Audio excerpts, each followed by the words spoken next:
The silver sedan was already pulling away by the time I noticed the box. It sat on my doorstep wrapped in brown paper, one white ribbon holding it shut. My parents hadn't knocked.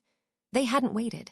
They'd left it there like a delivery neither of us could refuse, then eased off the curb the second they saw me clock it in the driveway. Tied under the ribbon was a small card, 4 words pressed into it in my mother's handwriting: "Don't make a scene." I was 32 years old that year, and until that Thursday evening, I believed the locks on my house were enough to keep my parents out of my life. I was wrong. I should have left the box untouched on the step. Instead, I carried it into the entryway the way I'd been carrying her instructions since I was 6, without question, without hesitation, like my hands remembered obeying before my mind caught up. I cut the ribbon. The first thing I saw was a photograph of my son, Lucas, asleep in his own bed. The second was a duplicate key to our house. Underneath both sat a thick envelope stamped with the name of a family court attorney. My knees nearly buckled. For a second the hallway tilted, the way a room does when your body understands something before your mind is ready to admit it. I could hear my own pulse in my ears, louder than the wind chimes still swinging by the door. I set the box down on the bench like it might go off, and I dialed 911 before I let myself look at anything else. The dispatcher asked if I was safe. I said I didn't know. She asked if anyone was in the house with me. I said I didn't know that either. Those 2 words, "I don't know," felt like the truest thing I'd said all week. 2 patrol officers arrived within minutes. They spread the contents across the entryway table and told me not to touch the rest. That was the moment my husband, Ryan, came through the front door, stopped dead at the sight of the uniforms, and went pale. "Please don't tell me," he said, staring at the open box. "Tell me they didn't actually do it." His words frightened me more than the photograph had, because they meant he already knew something I didn't. Before I tell you what those officers pulled out from underneath that envelope, and why my husband looked like he'd seen a ghost, welcome to wounds and wonder. I'm Emily, and this is a story about a family that spent decades mistaking control for love, and the one box that finally proved it. If this is your first time here, this channel is where we tell true-to-life stories about the moment someone stops accepting the version of events they were handed. If that sounds like your kind of story, hit like, send this to someone who needs it, and subscribe so you don't miss the next one. And before we get back into it, I'm curious about something. Has anyone in your life ever handed you a kindness that felt more like a warning? A gift, a favor, a note, something that was supposed to look caring but made your stomach drop instead? Tell me about it in the comments. I want to know I'm not the only one who's lived that. Now, back to that hallway, and the box that was about to take my whole life apart. Both officers turned toward Ryan the moment he spoke, and so did I. For a few seconds. He didn't seem to know whether to look at me or at the open box on the table. Finally, he pointed at the envelope and asked if anyone had removed the papers yet. The younger officer said no. Ryan swallowed hard. 3 weeks ago, her father asked me to sign something, he said. He told me it was an emergency guardianship plan, in case Emily and I were ever both hospitalized at the same time. I said no. I stared at him. He had never once mentioned that conversation. Ryan explained that my father, Gerald, had caught him outside his office, talking about it as casually as if he were pitching insurance. When Ryan asked why such a document was even necessary, Gerald said my mother, Susan, believed I'd become emotionally unstable, and that someone responsible needed to be prepared. Ryan told him to stay away from us. Gerald had smiled and said, "You may not get to make that decision." Ryan had kept it to himself, because he thought telling me would reopen wounds I'd spent years trying to close. I wanted to be angry at him, but the box sitting between us was proof that his silence had only given my parents more room to move. The older officer introduced himself as Officer Delgado and pulled on a pair of gloves. Underneath the family court envelope, he found a small digital recorder, a flash drive, 6 photographs, a wooden toy train, and a stuffed bear I recognized instantly. The train belonged to my 8-year-old son. The bear had gone missing after our last visit to my parents' house, 4 months earlier. When Delgado lifted it out, A familiar floral scent drifted into the room. My mother's perfume. The same scent that used to linger outside my bedroom door whenever she stood there listening. For one sharp second, I was 16 again, hiding a college acceptance letter under my mattress because Susan had already decided which school I'd attend. The memory didn't arrive as a full scene. It came as pressure in my chest, the click of a doorknob, her voice asking why a daughter who loved her family needed to keep secrets. I remembered other pieces too, the way you remember a house you haven't lived in for years, not in order, just in flashes. Susan reading my diary aloud at the dinner table and calling it checking in. Susan crying on the phone to relatives about how ungrateful I was, loud enough for me to hear from the next room, so I'd come apologize before I even knew what I was apologizing for. The way she used to say, "I only ask because I love you," right before asking something no one had a right to ask. I had spent years calling that closeness. Standing in my own hallway at 32, watching a police officer bag a stuffed bear that had been stolen out of my son's bedroom, I finally had a different word for it. The photographs were worse. One showed Lucas asleep. Another showed him eating breakfast at our kitchen island. A third had been taken through the fence behind his school. The date stamps in the corners stretched across nearly 2 months.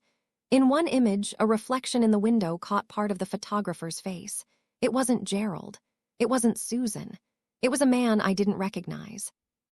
Officer Delgado stopped treating the package like an ugly family dispute right about then.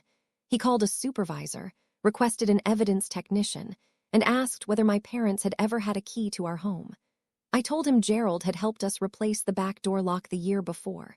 We'd changed the front lock after cutting contact with them, but never the back one. Ryan closed his eyes. Neither of us needed to say out loud what that meant. The envelope held a draft petition asking a court to grant my parents temporary control over Lucas. Most of it was unsigned, but several supporting statements had already been typed and prepared. According to them, I had missed medical appointments, left Lucas unattended, threatened relatives, and suffered unpredictable episodes that made our home unsafe. None of it was true. One statement carried what looked like Ryan's signature. He leaned over the page and said flatly, "That's not mine." Another page was written as a letter from a therapist I had never met in my life, describing private sessions that never happened and recommending Lucas be removed from my care before an avoidable crisis. The language was polished and professional, which made it more frightening, not less. It had clearly been built to sound reasonable to a stranger reading it cold. Delgado asked about the recorder. Ryan recognized the model right away. 2 months earlier, he'd found a device just like it under the passenger seat of our car. He'd assumed it belonged to a coworker who'd carpooled with him once, but when he later asked around, the coworker denied ever seeing it. Ryan had thrown it in the trash. This recorder had a strip of black adhesive on the back and a label that read kitchen, too. Delgado sealed it in an evidence bag without switching it on. "Kitchen 2 suggests there might be a kitchen 1 somewhere," he said. The sentence changed the air in the room. The officers asked permission to sweep the house for obvious surveillance devices while we waited for the technician. Ryan and I said yes without hesitating. They found a small camera fitted inside a smoke detector, angled at the kitchen table. Another device was tucked behind a vent in the hallway near Lucas's bedroom. Neither was connected to our Wi-Fi. Both stored footage locally on a memory card, which meant whoever installed them had planned to come back and collect it in person. The officers also found faint scratch marks around the back door lock, the kind you'd only notice if you already knew to look for them. Thin, pale lines in the brass, where a pick had slipped more than once. Delgado crouched by the vent in the hallway for a long time before he said anything. He asked how long we'd lived in the house. For years, I told him. He asked whether we'd ever had it swept for devices before. We hadn't. It hadn't occurred to either of us that our own home might need to be checked the way you'd check a rental car or a hotel room. I stood in the hallway watching a stranger unscrew the vent cover 6 feet from my son's bedroom door, and felt something in me go very still and very cold, the kind of stillness that shows up right before the shaking starts. I thought about my mother showing up at Lucas's school fundraiser 2 weeks earlier, smiling like our estrangement was just a temporary misunderstanding. She'd hugged me before I could step out of reach. At At the time, I thought she wanted to embarrass me in public. Now I wondered if Gerald had been inside our home while she kept us occupied. The evidence technician photographed everything. Delgado warned us the forged documents alone didn't prove who wrote them, since family court paperwork can be drafted without ever being filed with a court. But the photographs, the duplicate key, and the hidden cameras together painted a much more serious picture, he said. He told us not to confront my parents, not to post anything online, and not to tell anyone what we'd found yet. Then he asked if we had somewhere else to stay that night. Ryan's sister lived across the bay. Leaving our own house felt like surrendering it, but I packed one bag for Luca's and one for the two of us anyway. Luca's was at a friend's supervised birthday dinner, and Ryan arranged for his sister to pick him up without explaining anything over the phone. Before we left, Delgado handed me a property receipt and asked one last question.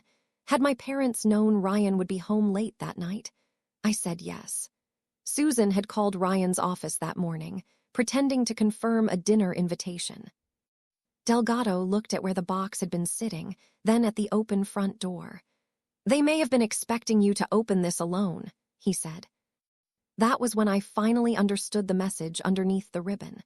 Don't make a scene hadn't been a warning to stay calm. It had been an instruction to stay isolated. As we stepped outside, the technician came out of the hallway holding a third evidence bag. Inside was a memory card, labeled with my name and a date from 6 years earlier, the week Lucas was born. We spent that night at Ryan's sister's house, and I didn't sleep. Every creak from the hallway made me imagine a key turning in our back door. Lucas was told a pipe had burst and forced us out for the night. He accepted it, curled up on the couch, and asked whether his grandparents knew where we were. It was an innocent question, but it told me exactly how deeply Susan had inserted herself into his world. I told him no, they didn't, and sat next to him until his breathing slowed. Across the room, Ryan watched me with guilt written all over his face. Once Lucas was asleep, Ryan apologized for hiding Gerald's approach from me. I told him I was hurt, but I also understood why he'd hesitated. My parents had spent years training everyone around them to manage my reactions instead of confronting their own behavior. That pattern ended that night. The next morning, Officer Delgado called us back to the station. The memory card labeled with the week of Lucas's birth hadn't come from any device in our current house. It held scanned documents, voice recordings, and photographs collected over 6 years. The earliest recording was a conversation between Susan and me in the hospital, right after Lucas was born. I remembered having that conversation. I had no idea it had been recorded. On it, Susan was urging me to sign a temporary medical authorization because I was exhausted from delivery. I refused. Her voice sounded gentle, almost worried. After I left the room, Gerald's voice picked up. "She'll come around once she realizes how little control she actually has," he said. Hearing that sentence years later felt like finding a trapdoor under a floor I'd walked across my whole life. I sat in that station conference room and listened to my own exhausted, 26-year-old voice thanking a nurse, completely unaware that somewhere in the room a recorder was running, turning the most vulnerable hour of my life into a piece of evidence my own mother would keep for 6 years, waiting for the right moment to use it. The card also held copies of our tax returns, Ryan's work schedule, Lucas's school calendar, and notes on private arguments Ryan and I had had at home. Most of the notes twisted ordinary details into accusations. A canceled dentist appointment became medical neglect. A babysitter arriving 10 minutes late became child left unsupervised. A photo of me with one glass of wine at a holiday dinner was labeled substance concern. My parents hadn't been documenting danger. They'd been manufacturing a case. Delgado introduced us to Detective Maria Ortiz, who worked stalking and electronic surveillance cases. She was careful not to promise us an arrest. She explained the files would need to be authenticated and the hidden devices traced back to a buyer. She also warned us that Gerald had already called the department himself. He was describing the box as a family archive delivered during a disagreement and accusing me of overreacting because of long-standing emotional problems. He'd even offered up the name of a retired police captain who could supposedly vouch for what an upstanding community member he was. The move was so predictable it almost steadied me. He hadn't asked whether I was safe. He'd gone straight to controlling the story. Detective Ortiz recommended we change our locks immediately, alert Lucas's school, and file for a temporary restraining order. Our attorney, Melissa Hart, met with us that afternoon. She read through the fake guardianship petition and caught something the rest of us had missed. The license number on the fake therapist's letter belonged to a real professional, but the name on the letter didn't match the state registry. The notary stamp on Ryan's forged statement was genuine too, but it had been reported stolen 3 months earlier. Someone had built the whole file out of pieces of real identities, betting no one would look closely. Melissa advised us not to go anywhere near my parents. Instead, she drafted a formal notice ordering them to stop contacting us, stop approaching Lucas's school, stay off our property, and stop using our personal records. Ryan wanted to send it right away. I asked for 10 minutes alone with the page. In that conference room, I remembered being 22, standing in my parents' kitchen holding an acceptance letter to a graduate program out of state. Gerald had taken it out of my hand, folded it in half, and said the family had already invested enough in my experiments. Susan had cried until I agreed to stay in San Francisco. For years, I told people that decision had been my own, because admitting the truth felt more humiliating than the decision itself. Now the same two people were trying to rewrite my adulthood the same way they'd rewritten that letter. I signed the notice. That evening, Detective Ortiz called with the first real break. A serial number from the hallway camera led investigators to a local security equipment installer. The buyer had paid in cash, but the store's own surveillance footage showed his face clearly. It was the same unidentified man reflected in the school fence photograph. His name was Calvin Reed, a private investigator whose license had been suspended after complaints of illegal tracking. Phone records pulled under an emergency preservation request showed repeated calls between Reed and a number registered to Gerald's business. Ortiz told us not to celebrate, yet contact alone wasn't proof of a conspiracy, and Reed could claim he'd only been hired for lawful observation. Then she added that officers had gone to his listed office address and found it cleared out overnight. An hour later, Susan sent me a voice message. She didn't mention the police or the box at all. She said she'd heard Lucas might be missing school and offered to pick him up until things settled down. Her tone was warm, almost sweet. Near the end, though, her voice dropped. "A judge is going to care about stability, Emily. Think carefully before you make yourself look unstable." I forwarded the message straight to Detective Ortiz without replying. For the first time in my life, I didn't hear my mother as some untouchable authority. I heard a woman running a script. Then Melissa called. The fake emergency petition wasn't just sitting in a drawer anymore. Someone had tried to file it that morning. Melissa pulled a copy from the courthouse and found that Gerald and Susan were asking a judge for an emergency order before I could even be notified. Their petition claimed Ryan, and I had disappeared with Lucas after a domestic crisis. That police had come to our home because I was behaving irrationally, and that my parents were the only relatives capable of providing stability. They had taken our own 911 call and turned it into evidence against us. Attached to the filing were the forged therapist letter, Ryan's fake signature, tightly cropped photographs, and a declaration from Calvin Reed describing himself as nothing more than a family safety consultant. The petition asked for temporary guardianship, access to Lucas's school records, and possession of our house keys. Melissa filed an opposition before a judge ever reviewed the request. Because the petition claimed immediate risk to a child, the court scheduled an emergency hearing for the next afternoon. Detective Ortiz couldn't tell the judge where the criminal investigation would ultimately land, but she submitted a declaration confirming that hidden cameras, a duplicate key, and suspected forged documents had all been recovered from our home. Officer Delgado's body camera timestamps proved the police had come out in response to what we'd reported, not to some disturbance I'd caused. My parents showed up at the courthouse dressed like they were headed to a charity lunch. Susan wore pale blue and carried a folder pressed against her chest. Gerald shook hands with two attorneys in the hallway and nodded at a clerk who seemed to recognize him. When he saw me, there was no shame on his face, no fear, just disappointment, the exact look he used to give me over a report card grade he considered beneath us. Susan took one step toward Lucas, who was waiting with Ryan's sister farther down the hall, but a court officer stepped in front of her because of the temporary no-contact order already in place. For 1 second, her expression slipped, and something cold showed through underneath the warmth. Inside the courtroom, their attorney described them as devoted grandparents responding to alarming information. He called the box a clumsy attempt to share family records, and said the photographs had only been taken to document Lucas's routine out of concern for neglect. He called the duplicate key an old spare that had accidentally ended up mixed in with returned belongings. Every violation in his telling became a misunderstanding.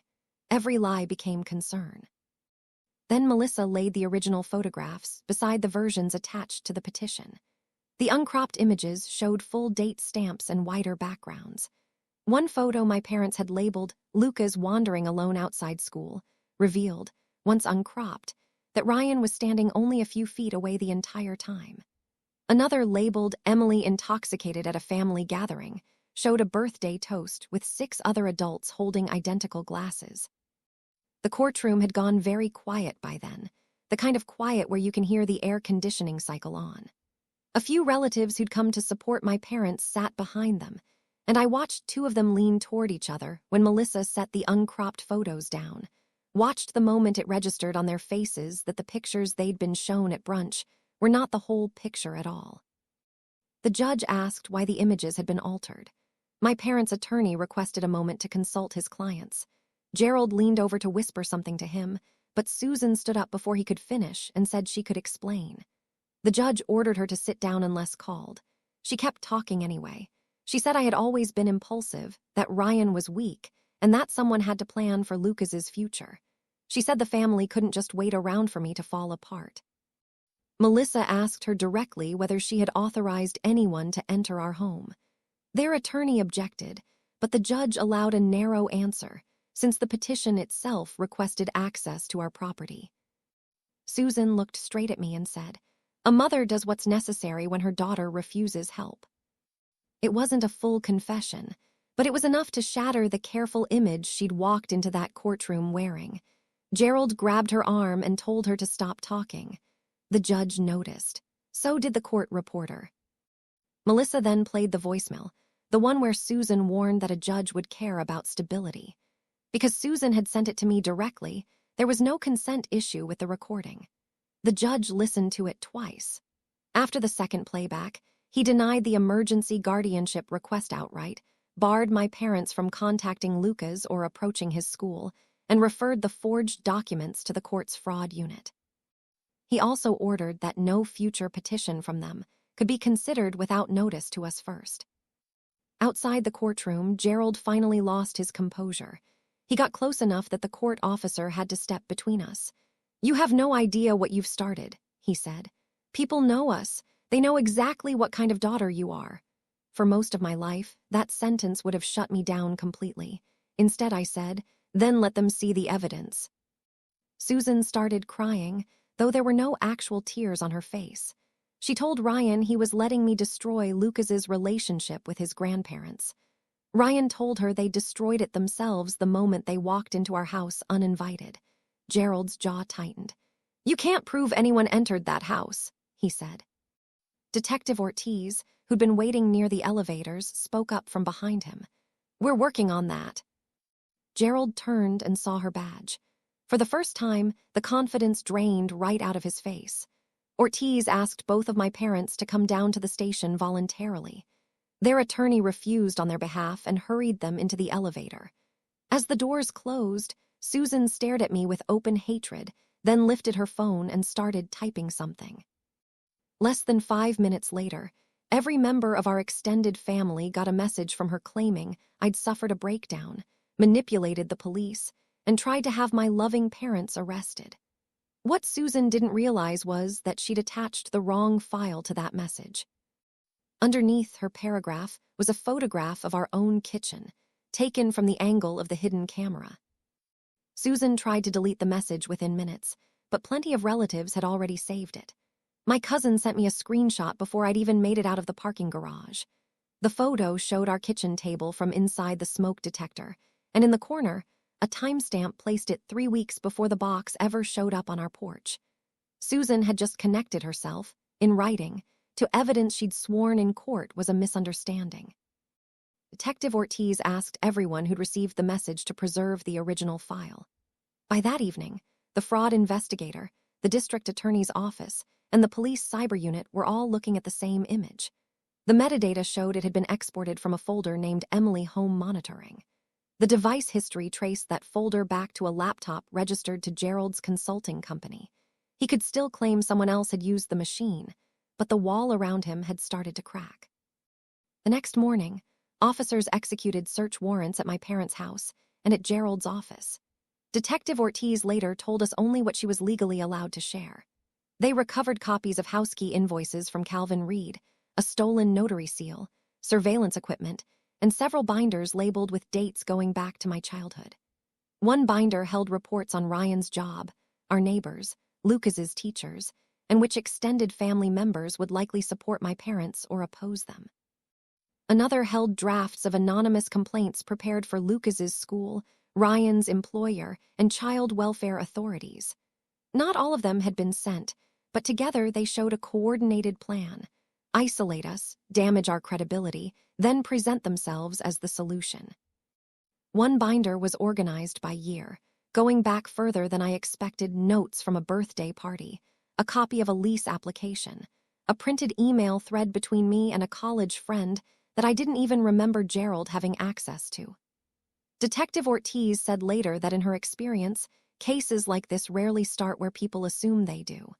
They don't start with the box on the doorstep. They start years earlier, in small, deniable pieces, long before anyone involved would have called it surveillance. Calvin Reed was found 2 days later at a motel outside Sacramento. Faced with records tying him directly to the cameras and the photographs, he agreed to cooperate. He admitted Gerald had paid him to observe our home and install the recording devices, and that Susan had provided our schedules and kept us distracted at the school fundraiser. Reed claimed he'd never agreed to go into Lucas's room specifically, but the digital evidence placed one of his devices there regardless. His attempt to protect himself only handed investigators more detail. He described sitting in his car outside Lucas's school for hours at a stretch, logging when the bell rang, when carpool lines formed, which teacher walked the kindergarten group to the side gate. He said Gerald paid him in cash, in envelopes, and never once asked how the photographs were taken, only that they be taken. Detective Ortiz said that detail mattered. Willful blindness doesn't hold up in court the way people think it does. My parents were arrested the following week. Gerald was charged with residential burglary, stalking, conspiracy, forgery, and identity misuse, along with illegal surveillance. Susan faced many of the same charges, plus attempted fraud on the court. Their attorney released a statement calling the arrests an unfortunate criminalization of a private family disagreement. That statement lasted less than a day before local reporters got hold of the court filing. The social fallout came fast. Gerald was placed on leave from the nonprofit board he'd chaired for 12 years, and 2 organizations pulled his name from upcoming fundraisers. Susan's church committee asked her to step back while the case was pending. Friends who'd believed her version of events started forwarding us old messages in which she'd asked strange, pointed questions about our schedule, our marriage, and Lucas's school. Each forwarded message became one more thread in a pattern nobody could unsee once they started looking. I didn't celebrate any of it. I was too busy trying to understand the size of what they'd actually built. Melissa helped us file a civil case for invasion of privacy, emotional distress, trespass, and the cost of securing our home. We replaced every lock, camera, computer, and phone in the house. Ryan changed his commute and his work routine. Lucas's school added photographs of my parents to its restricted contact file. The expenses were enormous, but for the first time, every step we took created distance instead of fear. Susan was released before trial under strict conditions: no contact with us, direct or indirect. Gerald had to surrender his passport and lost access to his company's devices. Through relatives, they kept insisting they'd only acted out of love. I gave the same answer every time. Love doesn't require forged signatures, hidden cameras, or a stolen key. 3 weeks later, a floral arrangement showed up at Ryan's sister's house. No sender's name on the card, just 3 words. Families forgive each other. Detective Ortiz traced the purchase to a prepaid card, but the store's register footage showed Susan standing right there, in person. It was a direct, deliberate violation of the no-contact order. Ortiz arrested her again that same afternoon. As Susan was led out of the courthouse after her release was revoked, she spotted me across the lobby. She didn't plead. She didn't pretend. She just mouthed 4 words at me, "You did this to us." I finally understood the difference between guilt and responsibility. I hadn't done this to them. I had simply stopped preventing the consequences. The criminal case took 9 months to reach its final stage. My parents used every legal delay available to them along the way. Gerald changed attorneys twice. Susan requested medical accommodations, then turned up at social events telling people the charges were destroying her health. Their supporters wrote letters describing them as generous, devoted people who'd given their whole lives to family. The prosecutor answered with photographs of the devices, payment records, the forged documents, and Susan's own message with the hidden camera photo still attached. The binders taken from their house revealed something even more personal. For years, Gerald had been keeping copies of letters addressed to me. Among them was the full acceptance packet from the graduate program I thought I'd turned down myself. A second letter showed the program had later offered financial aid after I'd asked to defer, a letter I had never once seen. Susan had called the admissions office pretending to be me and withdrawn my application permanently, without telling me. A separate folder held emails Gerald had sent to a former boyfriend of mine, warning him I was unstable and would ruin his career if he stayed with me. My parents hadn't started controlling me the day Lucas was born. They had simply expanded a system that had been working on me my entire life. Melissa asked whether I wanted those details included in our civil case. I said yes, not because any court could hand back what they'd stolen, but because I was done letting them keep a false version of our history. Ryan read every document with me. Some days I got furious. Some days I felt nothing at all. The hardest moments were the ones where I recognized my own old words coming back at me through Susan, that I was too sensitive, too impulsive, too dependent to make major decisions on my own. I'd spent years describing myself in my mother's language without even noticing. We only told Lucas what was appropriate for his age. His grandparents had broken serious rules, we said. Adults were handling it. None of it was his fault. He asked whether they loved him. I told him I believed they felt something they called love, but love without respect can turn into possession. He went quiet, then said he didn't want anyone taking pictures through his window ever again. That one sentence ended up in the impact statement Melissa helped us prepare for sentencing. When the trial finally approached, Calvin Reed agreed to testify. Forensic evidence showed his equipment had entered our home on multiple occasions. Phone location data placed Gerald nearby during 2 of those entries, while Susan's own messages showed she'd arranged the distractions. The forged therapist letter was traced to a template found on Gerald's laptop. Ryan's copied signature had been lifted from an old contractor agreement. The stolen notary seal turned up in a locked drawer in Susan's sewing room. I sat through jury selection preparation, knowing it might never actually reach a jury, and in some ways that made it harder, not easier. Every hearing was another day of sitting 2 rows behind 2 people who used to tuck me in at night, watching them build a defense out of the same warmth they'd once used on me directly. Faced with all of it, both of my parents took plea deals. Gerald pleaded guilty to residential burglary, stalking, conspiracy, and forgery. Susan pleaded guilty to stalking, conspiracy, attempted court fraud, and violating the protective order. At sentencing, Gerald asked the judge to weigh his years of community service. The judge told him that public trust made his conduct more serious, not less. He received a multi-year prison sentence followed by supervised release. Susan received county custody, intensive probation, mandatory treatment, and a long-term protective order barring any contact with us. The court also ordered restitution to cover our security and legal costs. Their finances collapsed right alongside their reputations. Gerald's company lost its major clients and closed for good. Their insurer refused to cover intentional misconduct. To cover legal fees, restitution, and our civil settlement, they had to sell the house I grew up in.